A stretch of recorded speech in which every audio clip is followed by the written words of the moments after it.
Bienvenue à vous tous, mes chers compatriotes, mes chers amis. Aujourd'hui, c'est une page noire qui nous touche au plus profond de nous-mêmes. La République démocratique du Congo est en deuil. La province du Congo central, le Bas-Congo, est en pleurs. Un grand baobab vient de tomber. Un grand esprit vient de nous quitter. Le patriarche, chef spirituel, Nemwanda-Nsemi, nous a quittés. Et voilà encore une perte de plus dans notre pays, une grande figure qui nous quitte et qui nous laisse totalement décontenancés. Nemwanda-Nsemi parlait fort, il parlait vrai, il parlait juste. Il parlait fort parce qu'on ne l'écoutait pas. Il parlait fort parce qu'on ne l'entendait pas. Il parlait vrai parce qu'il dénonçait les injustices qui frappent notre pays et plus particulièrement les tentatives de rendre à nouveau un visage d'esclavage dans son terroir issu de la terre de Congo-Dian-Totila.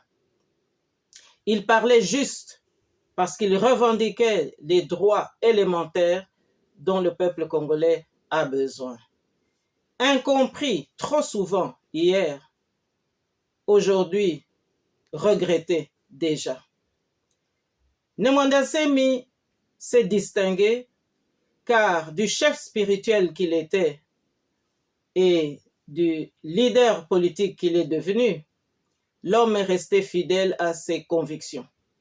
Il nous a démontré quel était le sens du sacrifice et surtout le sens de notre identité, de notre civilisation bantoue. Il n'a cessé de prôner les valeurs, les traditions qui caractérisent notre pays et il n'a jamais manqué de transmettre ses connaissances afin que nous ayons conscience de notre histoire pour pouvoir mieux appréhender l'avenir. Incompris, ai-je dit, mais bien sûr, puisque politique aussi qu'il était, il a été sans cesse malmené par le pouvoir en place, méprisé, ridiculisé, incarcéré et aussi humilié. Et lorsque il sortait de prison, il a dû encore subir tant de fois des injustices dans une mise en scène qui était absolument inacceptable. Alors, Nemwanda-Nsemi nous laisse surtout une conscience identitaire. Il n'a jamais voulu prôner la xénophobie, mais au contraire, nous avons vu un homme qui était debout et qui dénonçait l'occupation rwandaise qui est venue caractériser un nouvel esclavage dans notre pays, et plus particulièrement dans son terroir.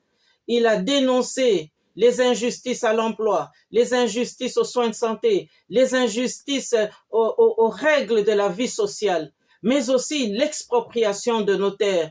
Tout cela, Nemwanda-Nsemi en avait fait un combat. Et s'il a pu rejoindre les rangs du Parlement, c'était pour pouvoir influer sur les lois de la République afin que l'on revienne à l'ordre républicain. Nemwanda-Nsemi a passé sa vie à lutter, mais il a aussi subi tant d'injustices qu'aujourd'hui nous devrions avoir honte. Car voilà une grande figure qui disparaît, voilà un grand Congolais qui disparaît, et tout cela semble passer comme si c'était devenu normal. Alors, il y a aussi un chantage odieux auquel on a assisté et qui a fait dire à d'aucuns que Nemwanda-Nsemi avait été corrompu. Mais on a confondu des revendications justes, des revendications légitimes, car tout travail mérite salaire.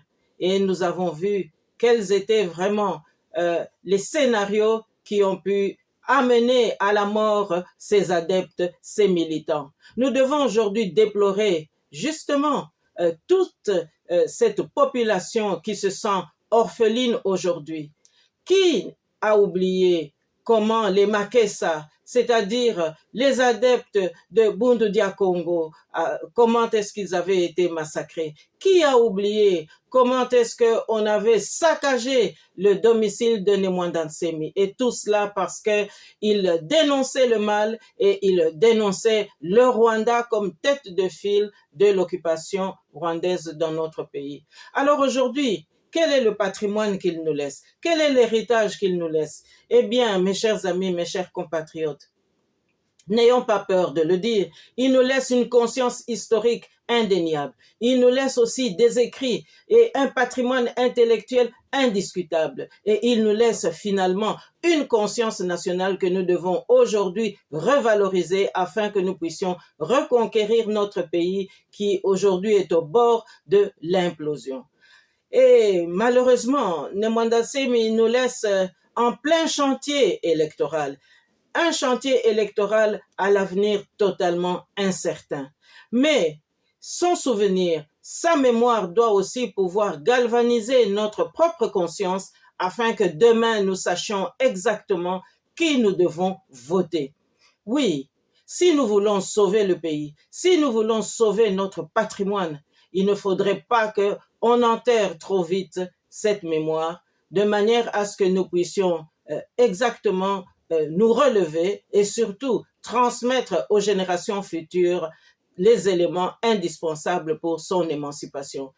Nemwanda Nsemi, oui, incompris, je le dis encore une fois, parce que d'aucuns pensaient qu'il était un gourou. Et comme tous les gourous, eh bien, on ne les respecte pas, on les met en marge de la société.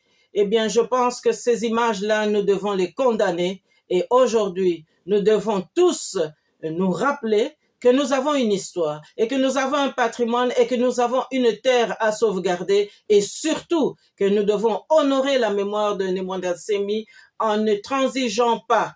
Le Bas-Congo, sa province d'origine, est une province convoitée et c'est bien aussi pour cela que Nemwanda Nsemi aujourd'hui n'est plus. Alors, n'ayons pas peur, chers compatriotes. N'ayons pas peur, levons-nous et surtout revendiquons notre identité, revendiquons notre nationalité et revendiquons surtout notre pays et surtout travaillons pour son intégrité territoriale. Demain, il ne faudra pas tergiverser. Les candidats qui ne méritent pas de diriger notre pays, nous les connaissons. Alors, je crois que nous devons aujourd'hui nous rappeler la lutte de Simon Kimbangu, la lutte des pionniers de l'indépendance et surtout la lutte de tous ceux qui se sont sacrifiés depuis que les différents processus de démocratisation ont pris cours dans notre pays.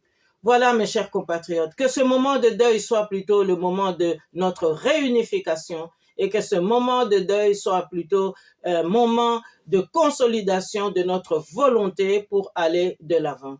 Je vous souhaite une bonne semaine et je vous dis à la fois prochaine.